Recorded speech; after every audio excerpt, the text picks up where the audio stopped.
The opposition are relying too much on one or two or perhaps three prominent figures to draw a crowd, a large crowd of people to come out into the participations of the talks, any forms of issues and relevant issues, and to bring out the crowds and to put back the crowds when they go into the forms of local or ground activity or campaigning. On the other side, we could see the Barisan Nasional, they are more focusing toward the ground campaign. So, which is the machinery you're talking about in the dons and the parliament sittings. So you could see there's these two different approaches being used by both of the party, the opposition and Barisan Nasional, and along the way they have managed to capitalize on these both forms of occasions or practices. So we could see that the opposition are concentrating muchly on the largely crowd-based campaign, while the Barisan Nasional are more focusing toward the ground machinery campaign. So these two comparative approach give what? Give us a forms of understanding. There are two set of strategies of winning the heart of people in this coming election. In your opinion, which one is the more effective one? All right, this is a very interesting question. All right. So we're looking into the 15 million voters, which most of the voters, 8 million of voters, are the young voters. Right. So definitely the young voters will focus more on the social media. Okay. But if you're looking into the strength of the Barisan Nasional, it's more toward the ground campaigning process. So you could see two forms of different approaches here. Opposition might have win some largely crowds in the social media by itself, but we cannot assume that they are winning all the most legendary of the popularity when they are doing campaigning. Why? As a part of doing the campaigns on the ground strategy as well, BN also have quite a number of campaigning that are quite active in social media as well. So you could see that the opposition are relying much more on the social media campaign, while BN have a fair combination by using the ground campaigning process and of course the social media campaign as well. But in the whole process of the package, of course the opposition are looking very much on the social media comparatively of the BN looking to the ground campaign with a combination of social media. Let's touch, Dr. Nirwandi, on a little bit about the top issues that have been raised by both sides of the divide. How effective has it been in convincing the voters, and how do you think the voters have responded? If you look into the opposition campaign, there are quite repetitive forms of things that have been brought up since before the election, until the campaigning process toward the end, the nomination, and now going to the election day.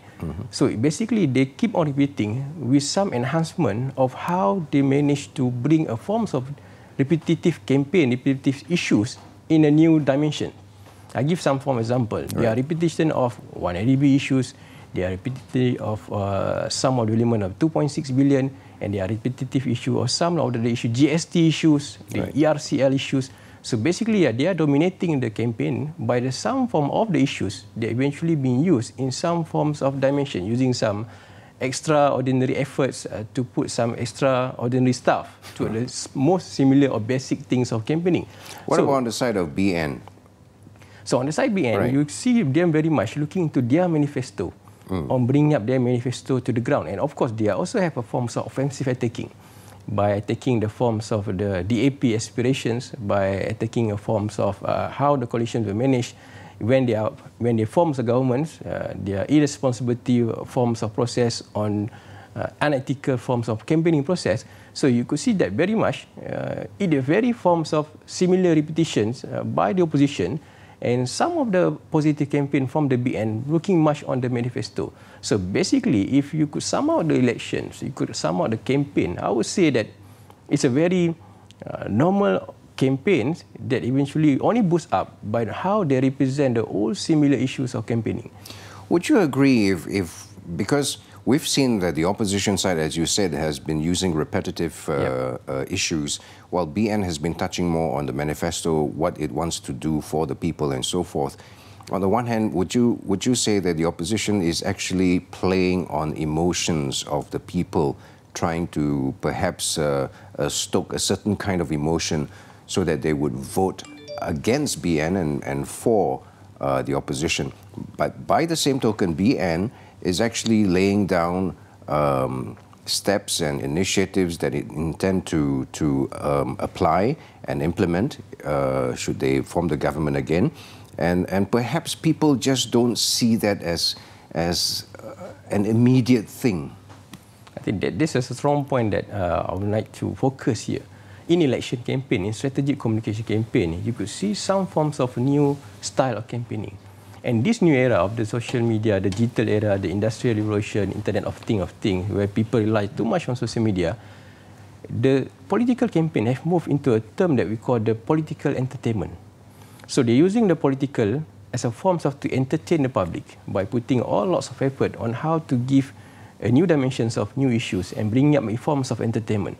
So basically, they're entertaining the people with some forms of the issues, some form of the element that is propagated using a core value of the emotional flash. So this is the element. I think that we need to understand how this political entertainment has bring into new forms of dimensions of propaganda. Now, Dr. Nirwandi, it's been reported that the opposition has had huge turnouts at their charamas and political events, especially those that involve Tun Dr. Mahathir Mohamad compared to Barisan Nasionals. How do you view this? I would view this as very simple forms of direct expressions. If you go by elections is all about numbers. So in order for you to show to the public, to show to the voters that you have strong forms of supporters, you need numbers. But again, we need to be very critical in analysing these kind of situations. Are the numbers real, in your opinion? So this is the situation that it need to be formed by some forms of statistical analysis to see whether the repetition or the same dimension. Unfortunately, we are not like a more modern country that, let's say for example, there are some modern countries such as Japan, they could have these forms of face identification process. So basically, you can have all the face and you could put it on a database, and of course, this is like we're talking about the next PRU, perhaps you have that kind of technology. But from the observation, there are some accusations saying that, alleging that these forms of opposition campaign mostly are the repetitions of same forms of crowds. But this need more form of study to look whether how far is true. But from the observation, you could see in the campaign, there are definitely some forms of supporters in the crowd. So whether the crowd is fake, whether the crowd is real, so it have to be proven by some form of statistical analysis. But again, I would say, because they are relying too much on that kind of strategy in pulling off the crowds with using 1, 2, or 3 prominent figures, and you use the large crowd to display it in the social media to create an intention, and they bring the intention to the ground campaign. So basically, they're using that forms of strategy in creating that forms of vibes by the numbers of people that are attending the campaign. And it's also a self-confidence booster at the same time. Right, Dr. Nirwandi, we're just going to hold on there for a while. We have to go for a short break. Stay with us. You're with us on Viewpoint. When we come back, there's more to talk about on the eve of polling day. Stay with us.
Pact had an earlier start for years, but BN lately has managed to close the gap and deployed its own cyber troopers to deflect the falsehoods thrown at the party by its opponents.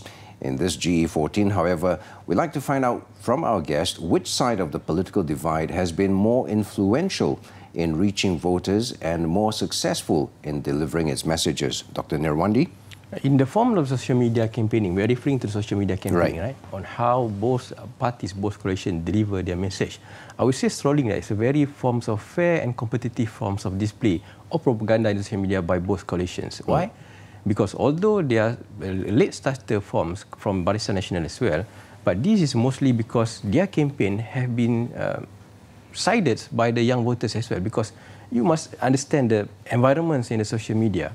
The opposition has managed to build up a form of such environment, a forms of dimensions that all the things of the BNs, all the campaigns of the BN does not necessarily means a good campaign for the young voters.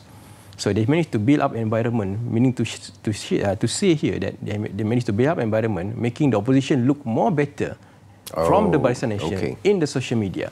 So when this happened, it created a situation that we call the automatic rejections from the young voters especially and the social media users. But throughout the end of the campaigning, as BN have shifted their campaign and propaganda to more cool, direct and relaxed forms of representations rather than very straight cut and forms of flat display, you could see the interest started to snowball. And lately, I would say very much that BN have done quite a fair good job in getting back the snowball influence, particularly from the young voters and social media users. But the indicator is very simple. You could look into such campaign when there are some forms of comment, because I've been following Datuk Sri Najib Twitter for quite some time, just to look into the form of observation. So when he injects some forms of new idea, there will be some forms of comment in the forms of the Twitter. And you could see there are some forms of rejection in the earlier parts, and of course towards the end. But they have reduced into some forms of significance numbers. So that is not a fair indicator to look into whether the BN campaign done well or not. But if it gives a strong form of indicator that Barisan Nasional Cyber Troopers is doing lots of things to cushion the effects of that. Because initially, it was the opposition controlling the social media representation, muchly not because of the quality of the Barisan Nasional product, because the automatic rejection has been there. So this is the situation that we had a problem with social media, where the opposition has managed to bring up a forms of hatred, emotional attachment to the public viewers to social media, making to look that the government looks that pretty bad. Now, talking about the hatred part, this is very true because there's also been a lot of false news, half-truths, semi-truths being posted, and it's been going viral by the opposition. And how do you think BN has managed to counter or handle this issue? Because it would seem like if someone came up with a fake news and it's already done some damage, as we know, this is one incident in the case of Wong Tak versus Liao Tiong Lai, saying that he didn't bring his IC, but the news had already spread, and even if you come and say, no, I had my IC with me, you know, only half the people may have heard that. I can't find a good similar words for this Malay word. So in my class with my student, in some of the discussion, we said this in Malay for called the kejakunan. So meaning that people are too excited to share some things. So this is the scenario, the basics, what we call the basic process of the social media. When people have something, they're willing to share very fast. But the opposition has managed to package that orchestrations of initiative to share things at that particular level with some of emotional displayment with that kind of products. So when there are problems, for example, the problems of not bringing the IC, this is a very technical and straightforward issues. But one is snowball into some of other package, emotional values, some forms of hatred, some forms of emotional remarks that goes by cognitive negative words. So it becomes a forms of attractive thing for people to share. Eventually, it comes to become a fake news. And fake news is a global phenomenon. It's not even local issues and global. It's a global threat rather than it's a local threat by itself. So you could see that. So this is the situation when in social media campaign, particularly when the democracy level is still unmatured, you could see that this kind of thing give a forms of outlet for the people to display their emotion very much. And some of the negative thought is easier to hook to the social media users, to the voters and to the participation of the public, rather than this positive part. So, but I'd like to know, Dr. Nirwandi, how well is, say, BN defending or warding off the false half-truths, fake news from the opposition? Credit have to give to their cyber troopers. They did pretty well. I mean, they are still doing pretty well in the forms of coordinating and engaging with all the thoughts with some forms of the facts. But again, the problem is the automatic rejection, because the build-up of the hatred is that forms of ticks. So it gets hard for them to penetrate this kind of social media users. But lately, I see eventually, throughout the campaign, where we have election day tomorrow, I will say that that forms of strategies, they have managed to reduce that forms of hatred by some forms of good strategies of engaging an offensive process against the opposition. Because why? Because once you started to play with all the emotional issues, they are basically leaving a form of repetitive remark. You attack the Prime Minister, you attack the Prime Minister's wife, you take some forms of the environment issues, of the economic project, you state that we are using some ideological values in the situation, and you bring all the emotional attachment in the package. Would this method of attacking actually bring in the votes from the people? So this is a situation, when a voter, we live in a very, I would say, this is transformation towards the very democracy, a matured democracy process. But if we have not reached that stage, then it will be a problem for the government to defend its situation. Because why? People will vote based on their emotional remarks, based on the emotional attachment to some certain issues. So this is the reality that we have to accept, where social media is closely associated with this emotional attachment. So I would really hope that for this kind of things, at least for tomorrow, that people will again go by the factual base rather than go for this emotional attachment. All right, we have to go for another quick break. Yeah, sure. Dr. Nirwandi with us. Stay with us. This is Viewpoint on NTV7 Live. We'll be back in a moment.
Back with us on Viewpoint. This is our last episode on the eve of polling day, which is the 9th of May.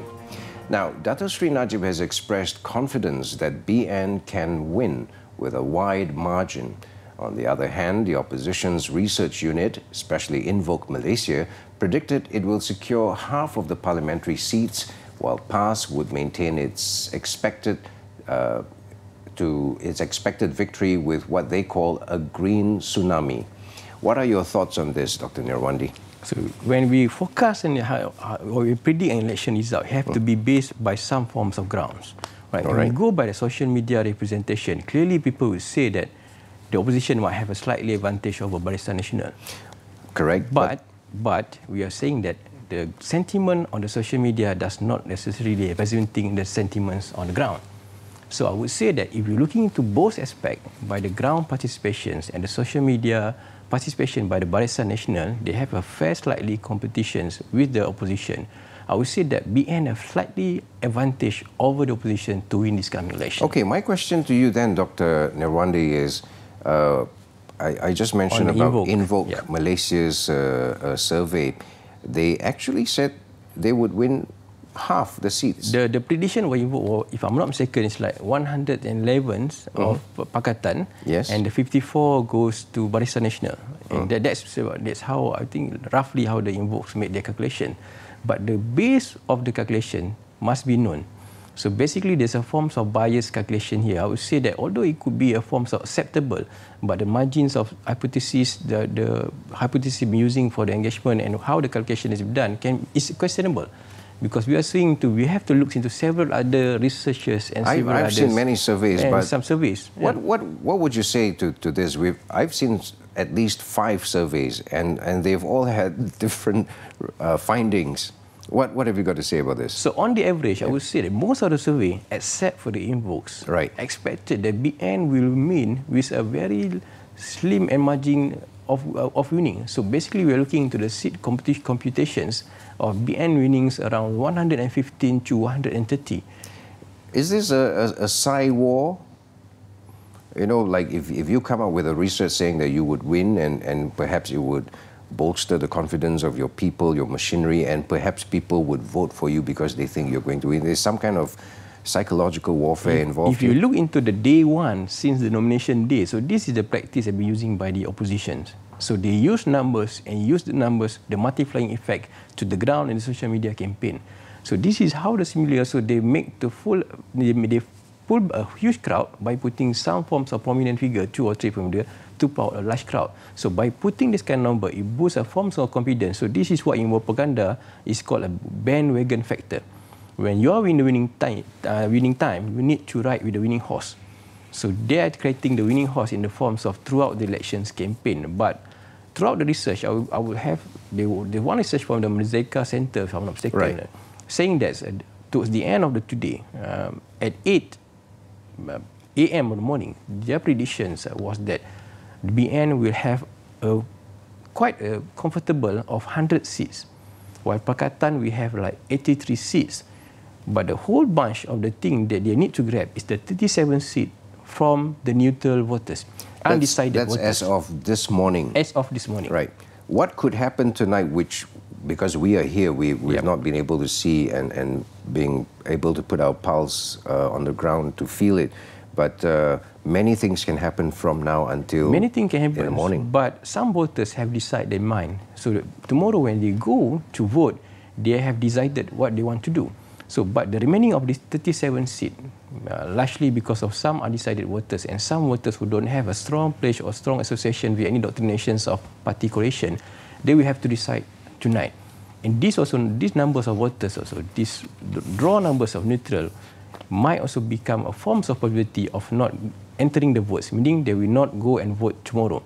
So when this happens, BN will still have a quite a reasonable advantage over the oppositions. With regards, there will be no big issue tonight. But you say we never know what's the pulse outside and the vibe outside doing now since we're in the studio. Right. You know, Dr. Nirwan, this is the last episode of our Viewpoint, and you have a chance to make history with a forecast now. I'm going to ask you straightforward, who will form the government? I would say that, based on my honest opinion, based on all the calculations by some of the surveys, some of the facts, and the perceptions of the public, the social media, traditional media, and some observations with the people, I would say that BN will form an election with a seat of margins around 120 to 125. 120 to 125 to form the government. Okay, what about Kelantan opposition states, Kelantan, Pulau Pinang, Selangor? The Selangor BN might have an advantage over Selangor. They might take Selangor? They might take Selangor, but I think that is supposed to be a form of secondary issues. But the main thing is to take over the federal. All right. But of course, we have a parliament seat. There are 20 of us there, Johor, Perak and Selangor, which are quite crucial for the number of seats. But the advantage they are gaining, of course, from the Sabah Sarawak. Okay. So what about Kelantan and Pulau Pinang? Many have said that PAS may lose Kelantan. I would say that Kelantan can be won by BN.